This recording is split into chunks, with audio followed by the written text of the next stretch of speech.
Okay, I think maybe I'll stand slightly to the side of my laptop so you can actually see me. Okay, I'm Michael Kneebone, and I'm here to talk about navigation planning in probabilistic roadmaps with uncertainty. This is joint work with Richard Dearden at the University of Birmingham.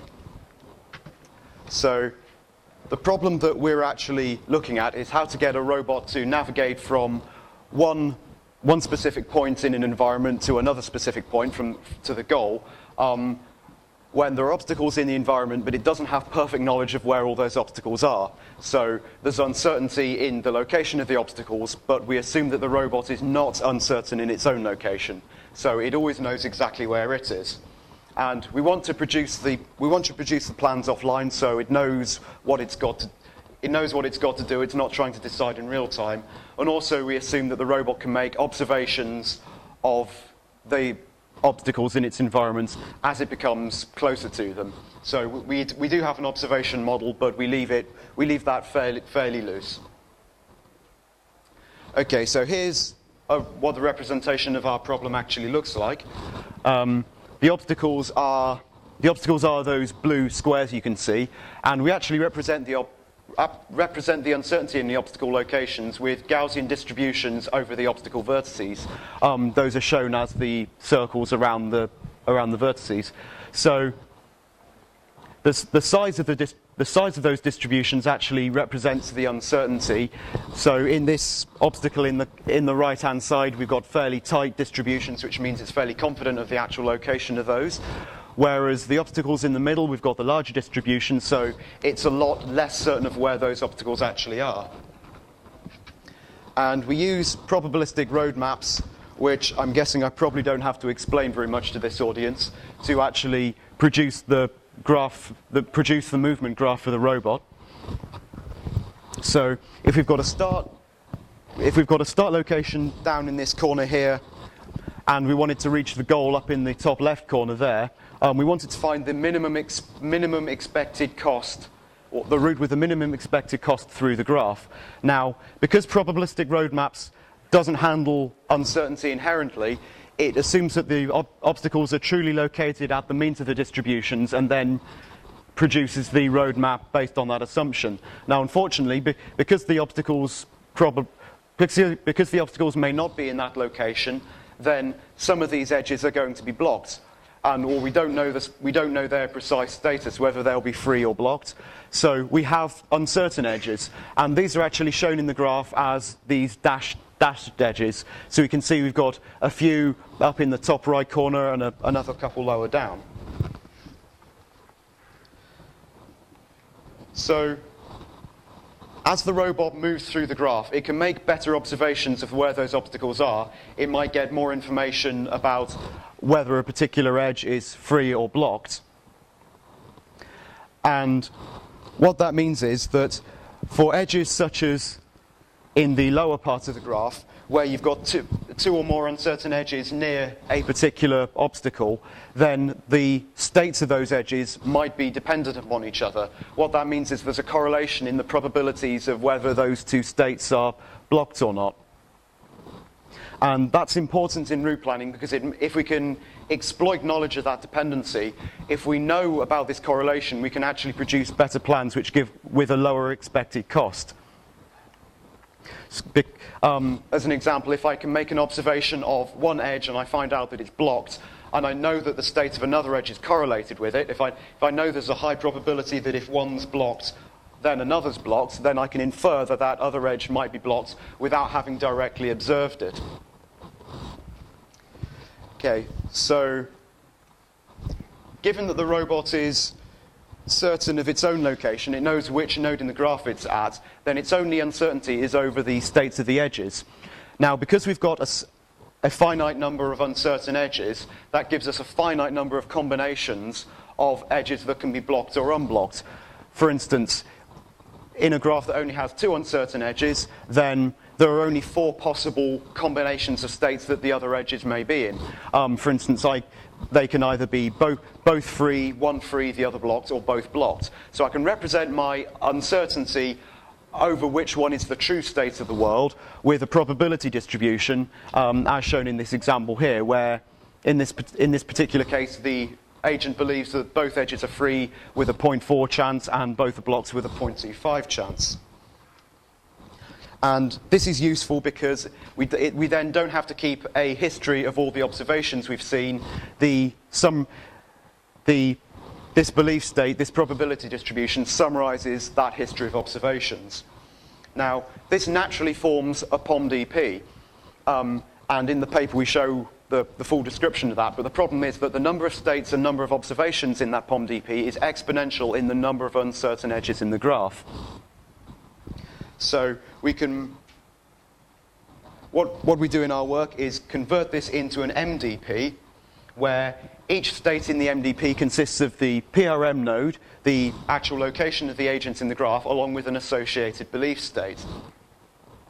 Now, we discretize each element in the belief state to a particular number of levels of discretization to keep the actual state space finite.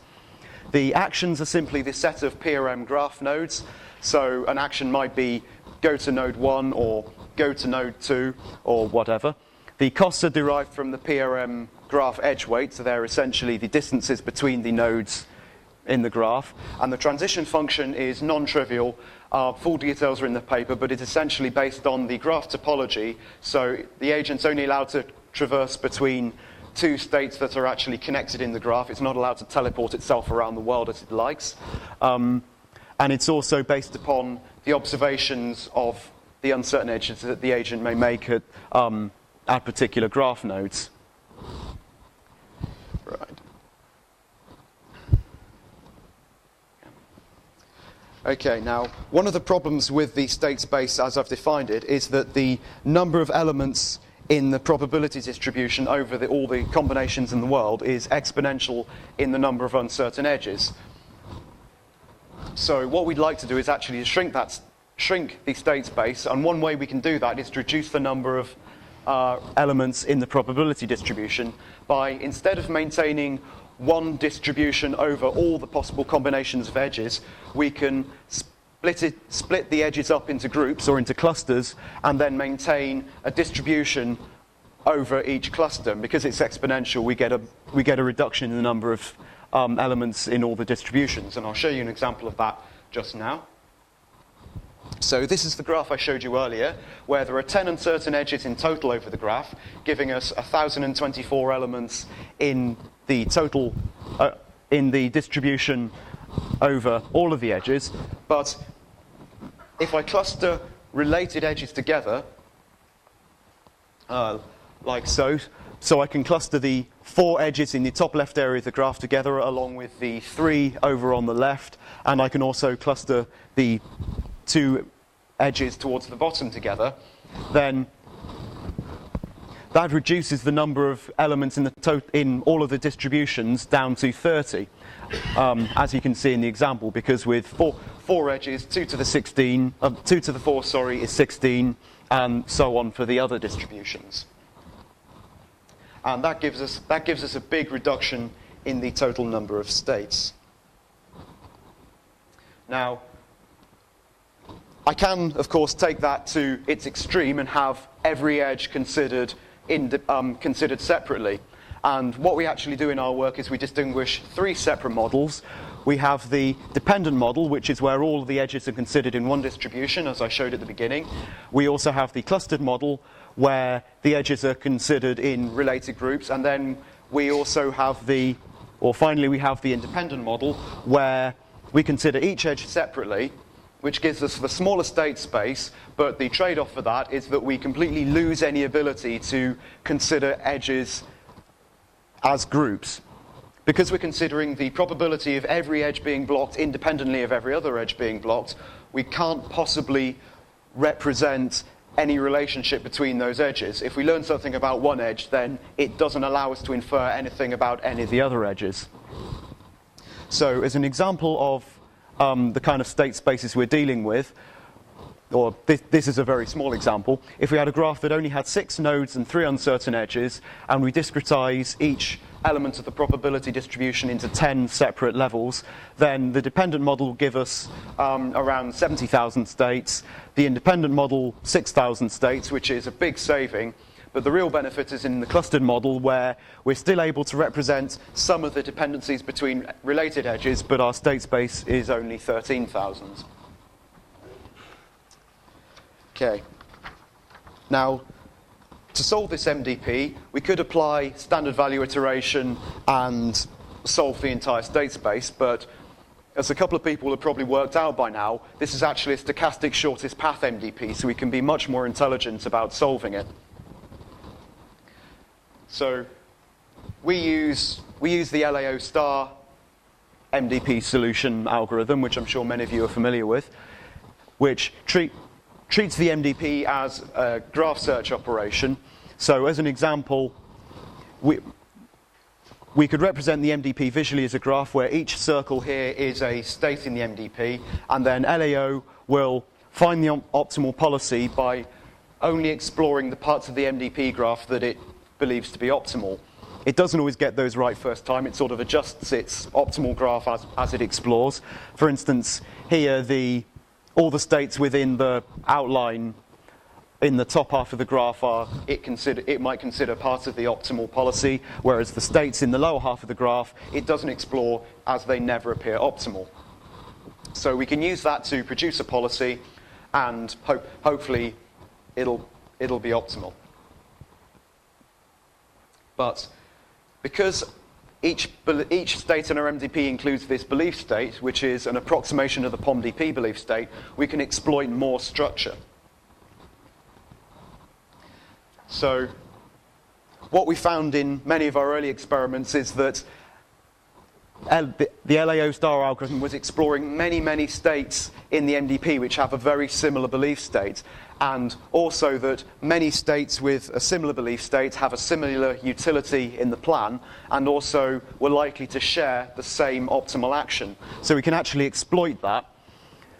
And what we did was create an approximate version of LAO star, where we try and relieve the memory bottleneck we were seeing from the size of the graph being created by relaxing the definition of equality. So instead of considering every belief state to be an individual state in the MDP, we allow it to map many similar belief states to the same state in the MDP. And we do this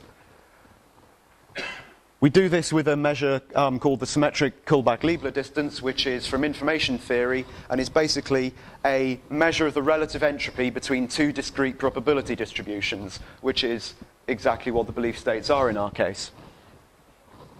So for any two belief states, if the KL distance between them is less than a preset maximum, we allow the algorithm to consider them the same, to treat them as the same MDP state. And that works to our advantage, as you'll see on the next slide, because that means that it explores far fewer states in the MDP, which means we need less memory, and there's less physical states, so the computation time is reduced as well. So what I'd like to do now is just to show some partial results from the paper. What we did was create a series of random graphs, such as the examples you can see on the left, where there are a few random obstacles placed in the graph, and a PRM is generated over them. We have some uncertain edges with dependencies between relevant edges. These were created by hand in our case, placed by hand in our case, and then we ran both normal LAO star and approximate LAO star under each of our three models on all the graphs. These two graphs that I've got here summarize the two types of behavior we typically see in our algorithm. So what we see approximately 30 to 40% of the time is as summarized by graph 1. I should explain here that the average cost of the goal were conducted in simulation. So we'd have LAO star generate the policy and then run it over several thousand simulation trials in the graph, and then we've got the average there. So the small differences between numbers, while they're statistically significant, they're not actually important to us. So what we can see in graph 1 is that the independent model actually has a higher average cost to reach the goal than either of the clustered or the dependent models. And the reason is, as I hinted earlier, is because the independent model doesn't have any way to represent the correlations between edge states, so it actually suffers because of that. It can't find a policy that's as efficient as that found by the clustered or dependent model. The other type of behavior we see, the remaining 60% of the time, is as seen in graph 4, where all of the models actually obtain an almost identical cost, or properly identical in some cases. And what that tells us is that in a lot of cases, even though there are these dependencies between the edges, the optimal policy isn't actually exploiting these. So the independent doesn't actually do any worse than the other two models. However, what's also interesting is comparing approximate LAO star to normal LAO star in both the number of states that it has to explore and the time it takes to compute the optimal policy. You can see that particularly for graph 1, the clustered model was exploring a large number of states in the standard version of LAO star, whereas in the approximate version of LAO star, it was only exploring a small fraction of those, and the time is proportionately reduced. And there's actually a very, very strong correlation between the number of states explored and the time to compute the policy. In graph 1 with the dependent model, the number of states explored is actually approximate because the system ran out of memory before the optimal policy was actually computed, which is why there's no actual average cost for the dependent model in graph 1. In graph 4 we see a similar kind of pattern with the timings and the number of states. There is one slightly interesting result, which is one of the few occasions where the approximate version of LAO star actually takes slightly longer than the standard version of LAO star. And the explanation for that is that there's actually an overhead in calculating these KL distances between various belief states. Even in a situation like graph 4 where only 500 odd states were explored, the number of KL comparisons will typically run into several thousand. So there's a slight overhead in doing that. But apart from that, we can see that because of the discretization, our state spaces are actually pretty huge, and we don't claim to have an MDP solver that can solve MDPs with several, trillion states or worse in quite a few cases, but it's only exploring a small fraction of that it's only exploring a small fraction of that it believes to be optimal. Okay, so in summary, what we've shown is that by clustering edges together and treating related edges in their own probability distributions allows you to find the same quality policies as you can by considering all of the edges or all combinations of edges in one distribution, and also that by using approximation in how we treat the belief states, by approximating several belief states onto the one MDP state, we can find the same quality policies in a much shorter time. Okay, thank you.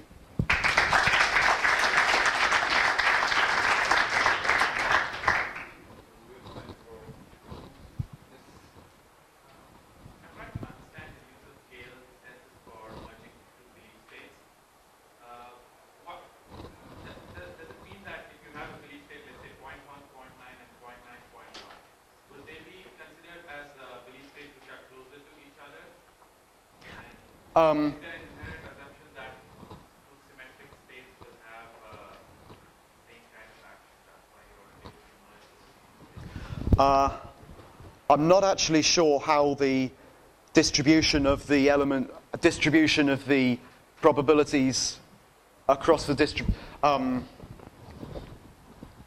not actually sure what the answer is to that question, unfortunately. But in your example where you had sort of two belief states that were at the kind of at extremes. Because the individual numbers were far apart, then the KL distance between those two states would be quite large, and we typically use fairly low thresholds when we're doing the approximation. So in that example, the two belief states would be very unlikely to be considered the same because there's such a kind of large divergence between them. Does that answer your question? Yeah. Okay. So I'm trying to understand how this clustering of edges that you do helps in the speed up the results that you showed.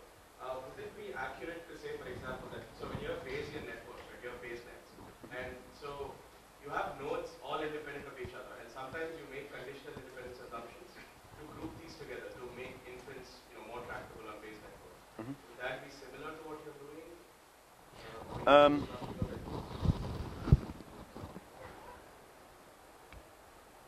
Certainly it's the case that if you want to apply the same kind of logic, that if you have two nodes that are likely to be dependent upon each other, where there's likely to be a conditional probability, you'd have to make sure they're in the same cluster, because we assume that the different clusters are independent of each other.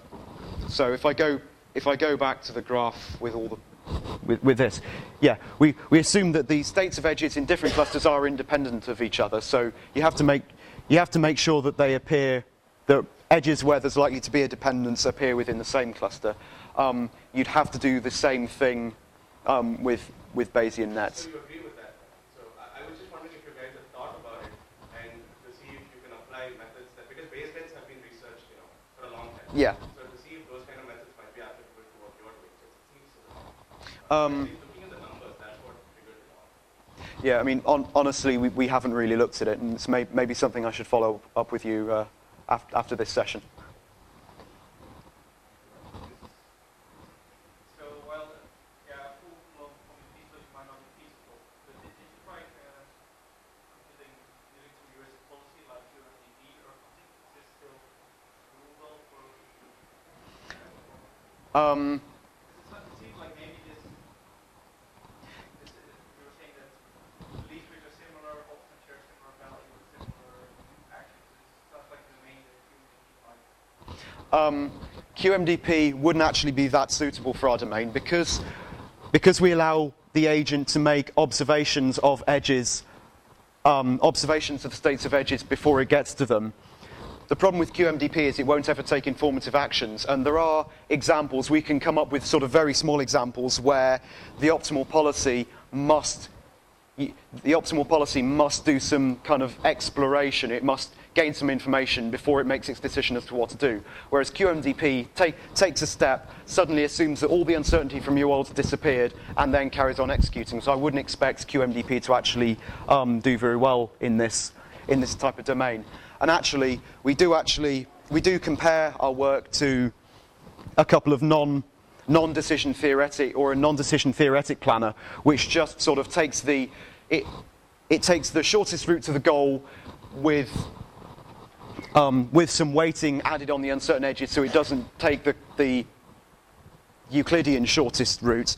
And what we found is that in quite a few cases it does worse than the independent policy because it ignores any observations it might find on the way. Its only way of actually finding a block to find an edge is blocked is to kind of go all the way up to it and suddenly go, oh, I can't take this edge, I have to plan around it.